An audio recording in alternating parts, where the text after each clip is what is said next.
Hi, I'm Beth Portesi, and one of my favorite leadership quotes is, "Leadership is not about being the best, it's about making everyone else better."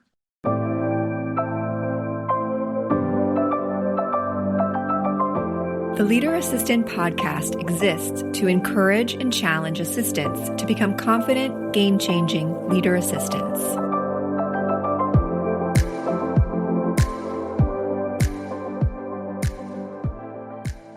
Calling all executive assistants. Are you looking for a way to elevate your skills or earn that promotion you've been eyeing? Nova Chief of Staff's online certification course provides you with the knowledge and confidence you need to stand out on the job. Whether you want to land your dream position or level up in your current role, Nova's self-paced course gives you hands-on practice doing what chiefs of staff do every day. Visit leaderassistant.com/Nova to learn more and secure your spot. That's leaderassistant.com/NOVA. Hey friends, welcome to the Leader Assistant podcast. It's your host, Jeremy Burrows, and it's episode 269. You can check out the show notes at leaderassistant.com/269. leaderassistant.com/269 to check out the links and the bio and all the fun things related to this episode. And speaking of this episode, my special guest is Beth Portesi. Beth is lead executive assistant at Fivetran. Is that correct, Beth? Yep. So welcome to the show. Tell us what part of the world you're in, and we'll get started. Sure. Sounds good. Thanks so much for having me on, Jeremy. I love your book, and I once gifted it to all of the EAs at our company for Christmas. Nice. So thanks for the work you're doing and the way you advocate for our role. I am located in Southern Oregon, originally from the Bay Area in California. Okay, awesome. And then what's maybe your favorite thing to do when you're not working? My favorite thing to do when I'm not working, well, my husband and I own a small scale organic vegetable farm. So he runs it as kind of his day-to-day full-time job, but I help when I can, and I go to the market with him every Saturday during the season. Wow, that's awesome. We have had some rough stretch trying to garden in our backyard, and thankfully, the one thing that has worked out is my favorite food in the world, and that's strawberries. And so the best. Yes. we tried like tomatoes and some other stuff, and we kept killing them, and they just wasn't working. But the strawberries were going well, and then the strawberries would spread to the rest of the garden bed, and then we're like, well, let's just do more strawberries, and then the next year let's do more strawberries. So now this coming year, the whole bed is basically all strawberries. Oh, that's amazing. So I'm like, get the whipped cream, get the shortcake. Let's have a good. Hey, if you can get to them before the birds, you're doing great. Yeah, I get out there. I'm like, I'll help garden if there's strawberries. Yes.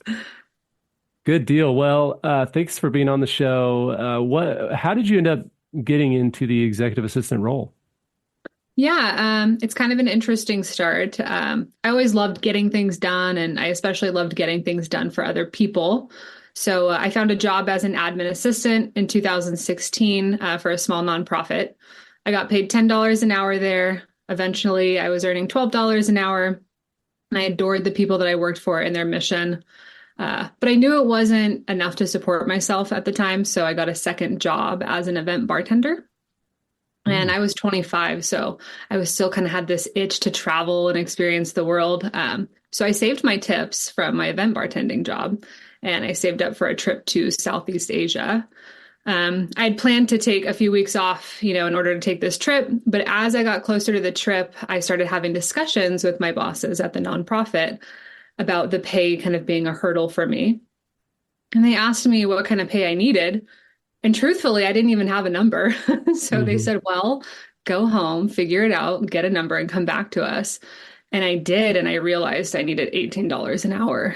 And that made me really nervous to even say that number out loud, because it was eye-opening for me. And it was wildly uncomfortable to have a conversation about compensation with my bosses at the time, and to ask for what I needed as a living wage. But to no fault of the nonprofit, they were not in a position to pay me exactly what I needed at the time. And so they agreed, well, it'd probably be best if I found a job that could give me that. And so we have a great relationship. We still do to this day. But yeah, instead of taking that few weeks off for my trip that I had saved up for to Southeast Asia, I decided I'd have to look for a job when I got back. And so I took the trip, and while we were in Bali, we got an opportunity to live on a property and care for a few animals in exchange for a place to stay. Hmm.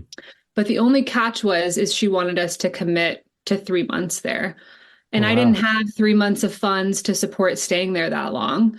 And my flight home was the next day. So if I didn't take my flight home, I knew I wasn't going to have enough money to pay for another flight until I made the money, which means I was going to have to get a job while I was in Bali.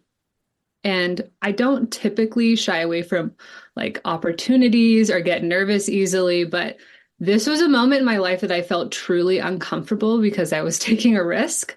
I did not have the money, but it's something I felt like I needed to stay and I needed to do. So we did. We committed to staying, and I didn't take my flight home. And now I had this big task in front of me of finding a remote job. And keep in mind, this is 4 years before COVID. So this is 2016.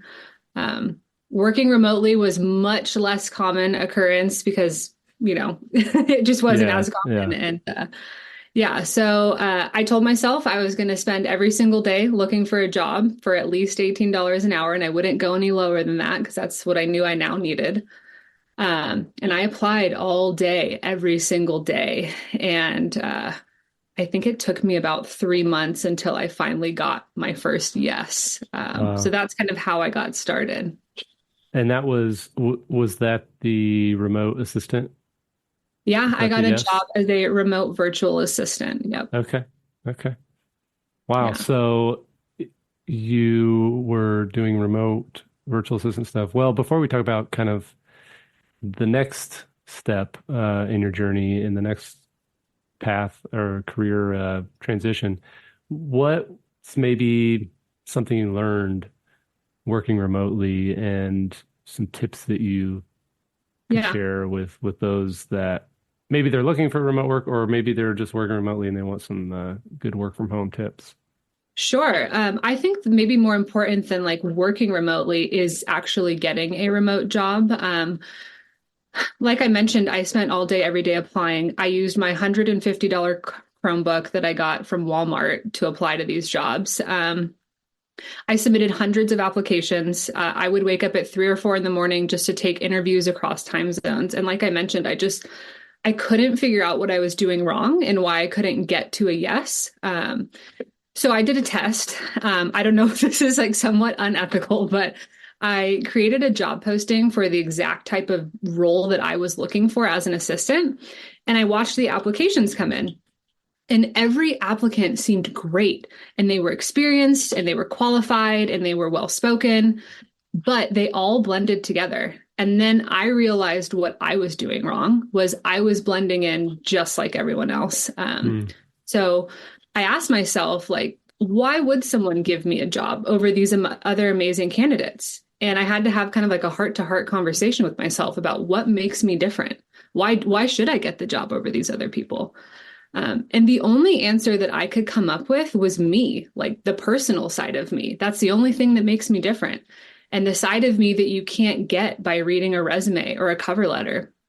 So I created a short intro video, like super short, and I sent that in with my applications, and boom, I got my first yes. That's how I got it. And I didn't just get one, I got 4 of them. And that was all within probably 2 weeks. And I had been applying for months. So yeah, I think that's when it became when it rains, it pours moment. And just one of the biggest takeaways is learning that you are your differentiator. Wow, that's awesome. So what was in the video? The video was just me saying, like, it was an honesty video. So I first started with the video kind of like, I'm Beth. I have this many years experience. Here's like what I have experience with. But even watching those, I just felt so like kind of like repulsed by like how boilerplate it felt. So I was like, you know what? I'm going to scrap this and I'm just going to be totally myself. And I was, and I just said, hey, I'm living in Bali. I have this really like weird, unique opportunity where I'm staying somewhere in exchange for housing. I have this experience, I want to live a life that I love, but also do great work. And this is how I counterbalance my time. And so that's kind of like the overview that I gave of myself, the situation I was in at the time and what I was looking for. Hmm. You're hired. You're hired. Yeah, and it resonated. Some lady was like, "Hey, my mom used to, go to Bali when we were younger." And so it's just immediately have some kind of personal connection with some people. Yeah, that's amazing. Yeah. Cool. Well, so then as you got going into that, was that the birth, I'm assuming, of Next Level VA? It kind of slowly, so as I mentioned, I got quite a few more clients over time. I was getting a lot of referrals. And I wasn't just selling like my services as an independent contractor. I realized that I was spending my time creating time for busy people. Hmm. But eventually I got to the point where I didn't have as much time anymore, right? Because now I'm getting all these referrals and I've got all this work. So I wanted to do something else, and I wanted to be able to share this experience with other women and teach them, hey, if you're uncomfortable having conversations around compensation, if you are not sure how to differentiate yourself or like get your foot in the door, it's something that I wanted to help with. So that's kind of what launched Next Level VA, which stands for Next Level Virtual Assistant, where I basically wanted to teach other women how to do this. Gotcha. Gotcha. Yeah. Cool. So then, I asked about the guests that I have on the show. I asked what topics they'd like to discuss. And one of them you mentioned was the value of what assistants and administrative professionals are selling. And you mentioned time specifically. Mm-hmm. So, and you talked about that too. You realized how you're spending your time saving these executives' time. Yes. So talk a little bit about that and just kind of the value of what we bring to the table. Sure, absolutely. In our roles, we're always going to be asked to do a variety of things, right? And you can't really nail down what it is. And he's like, what do you do? Better question is like, what don't we do? Right. But the main overarching thing that we're doing is we are creating time for people that don't really have enough of it or that need more of it. And so the things that we do are contributing to that. And interestingly enough, it kind of goes both ways. So same for ourselves, we also have to evaluate, like, what do we value our own time at? Like, what is it worth getting paid to spend our time on, when we're creating this time for these executives? So as I worked as an independent contractor, the less time I had to offer to clients, I realized it was worth more. And so I did something called, I implemented demand-based increases. So every time I got a referral or a new client, I would increase my rate by $5 for each new client, $5 an hour. And that might sound like a big jump to some people who are kind of in a setting as an employee where you have to wait to have these conversations like during an annual review. But as an independent contractor, you get to kind of set your rate, which was really helpful in getting comfortable having those conversations around what you offer and what that's worth. I love that strategy. I kind of did something similar. I didn't have as clever of a catchy phrase to call it, but I basically was like, I'm going to charge for my speaking and coaching.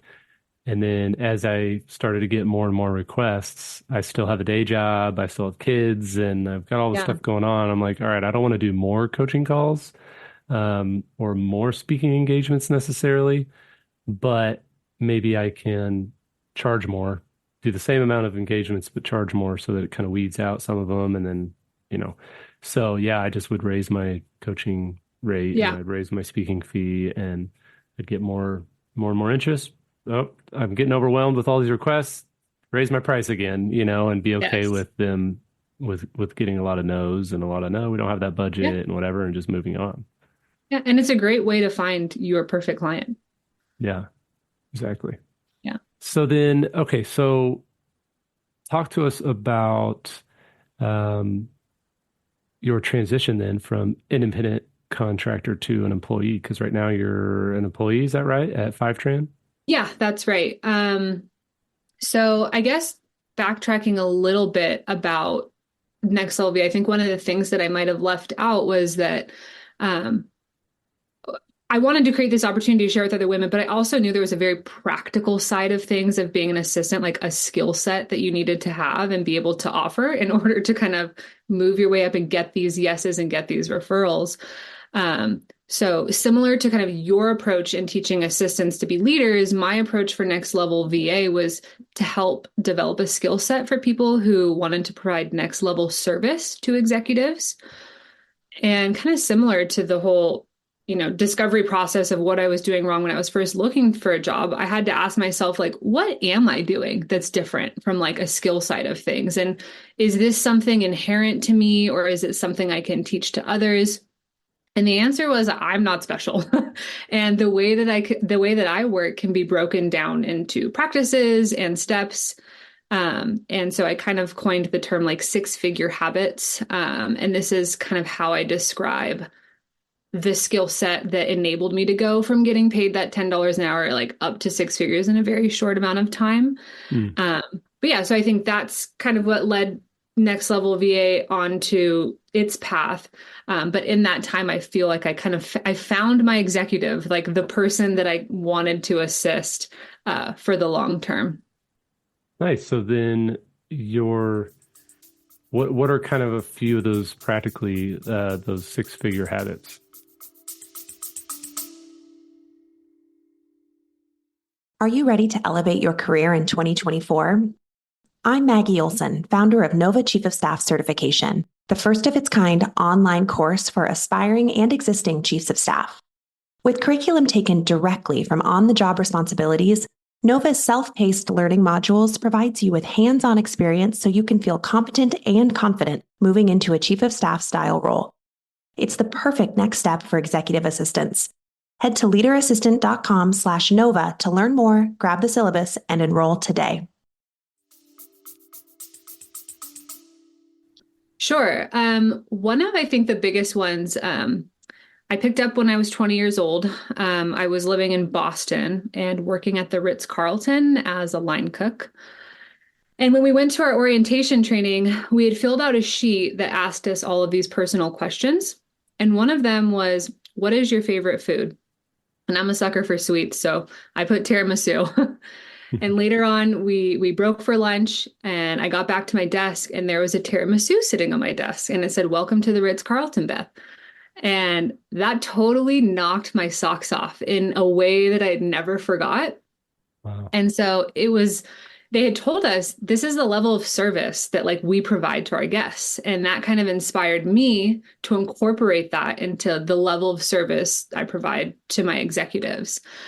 So my first 6-figure habit is called the Ritz treatment. I like to give my executives the Ritz treatment. And, people don't pay the Ritz-Carlton because they have the biggest and the nicest rooms. Like, sure, they're nice, but people are paying for the service.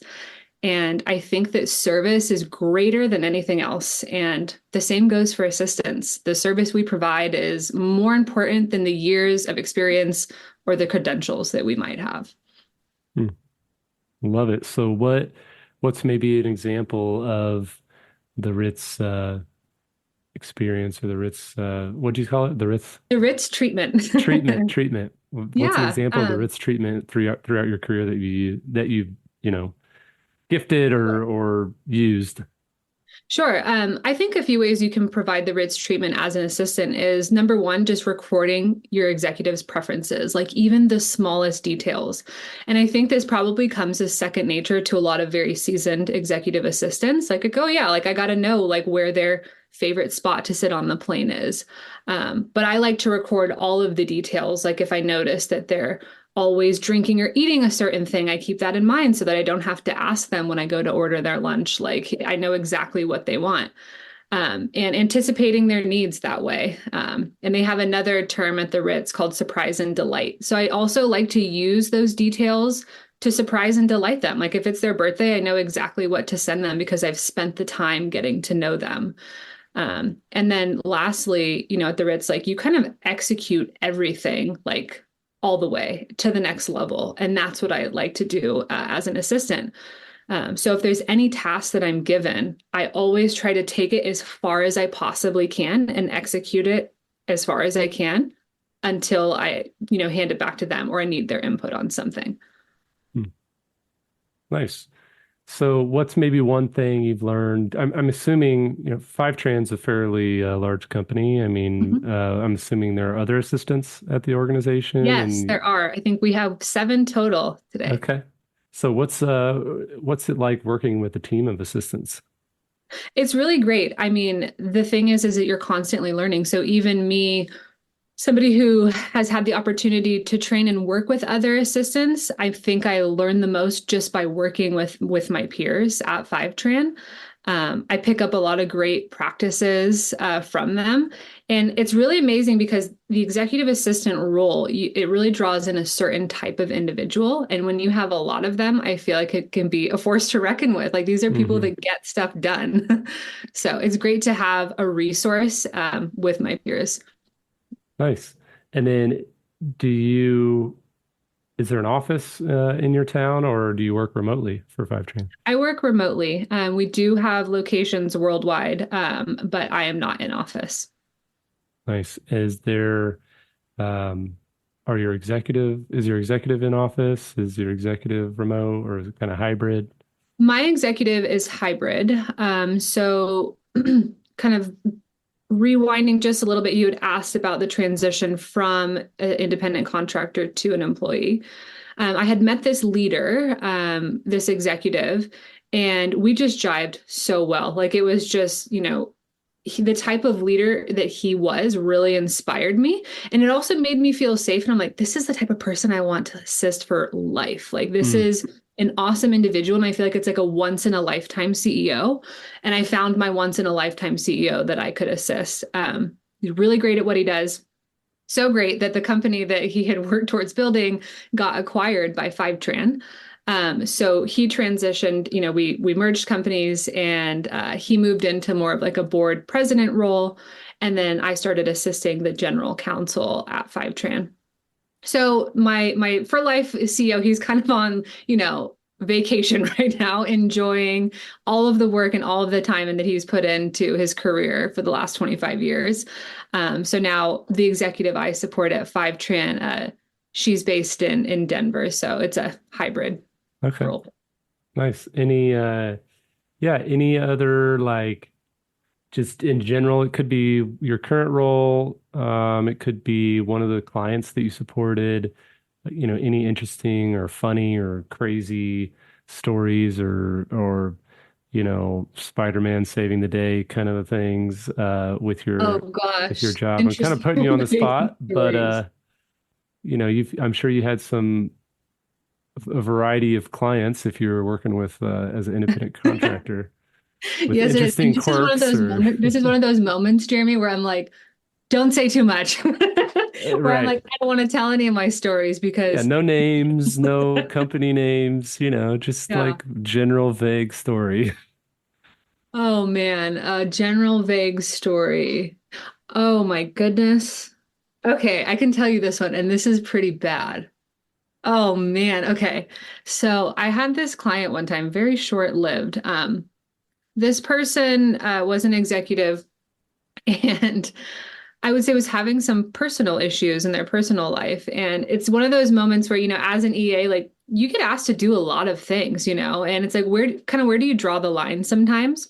And this is, I think, one of the only times in my life where I had to draw a line. Uh-huh. Um, but this person asked me, they were suspicious of their partner cheating on them. And so they had taken like a secret audio recording of a conversation their partner was having. And they wanted me to like subcontract out this audio recording to somebody to like dissect it and find out what was being said in the recording. Oh wow. I just felt like, you know what? Like, I don't think the juice is worth the squeeze on this one. And Right. I feel like just personally, I have to draw the line here. Wow. That's Yeah. crazy. Yeah. And it's like, yeah, if you want to really want to do something with that, you can do it yourself. Yes, exactly. Yeah. Wow. Awesome. Well, Beth, thanks so much for joining me on the show. It's been great chatting with you. Is there anything that you would put on a billboard or maybe put it on a 30-second Super Bowl ad uh, that was, a little message to assistants of the world? What would you put on a Yeah. billboard or put in a Super Bowl ad? Well, if I was making a Super Bowl ad, I sure would put a lot more time into it than this. But I guess just in summary of kind of what we talked about, I think assistants differentiate yourselves. A lot of companies are going through layoffs right now. And if you're applying to jobs, like a mad person, differentiate yourself, stand out, send in a video with your interview, with your resume. Let them get to know you, who you truly are, and don't be afraid to be who you are. Because the second you start sounding like everyone else, you sound like everyone else. So be yourself, and the right client, the right executive, the right person will find you and connect with you. Don't be afraid to ask for what you need as far as a living wage, and get comfortable around conversations around compensation. Starting as an independent contractor could be a really good way to do that if you're having trouble going the W-2 or employee route. And then above all else, just really invest in your skill set, provide next level service to your executives, and that'll get you really far. Well said. Well said. Thanks for sharing. And speaking of next level, what's the best way or what's maybe the number one thing you do for, like, if those are listening and they're like, oh, this next level VA sounds interesting. What's maybe the top use case for how you help VAs with Sure. next I level? think the top use case would be coaching, one-on-one coaching. But in full transparency, Next Level VA has kind of taken a back seat while I focus on my full-time role as an employee. So it's Hmm. more of a one-off thing. But if you want to reach me, it's beth@nextlevelva.com. Perfect. And I'll put the link in the show notes, and as well as your LinkedIn, if that's all right. People want to reach out and connect with you on LinkedIn. And yeah, thanks again for being on the show. Best of luck to you in your career. And sounds like you're in a good spot right now. And when you find, I can relate to what you're saying about, you found this executive. It's like the for life executive.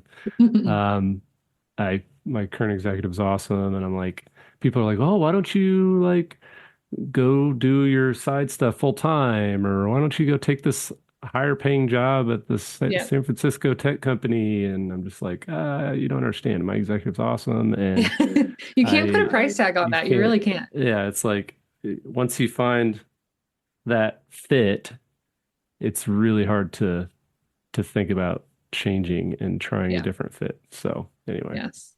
Well, thank you so much for having me on. I really appreciate your time. Yeah, thank you, Beth. Appreciate it.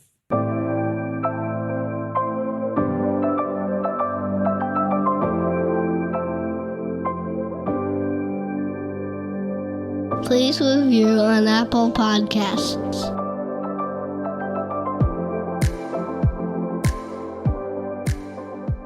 GoBulls.com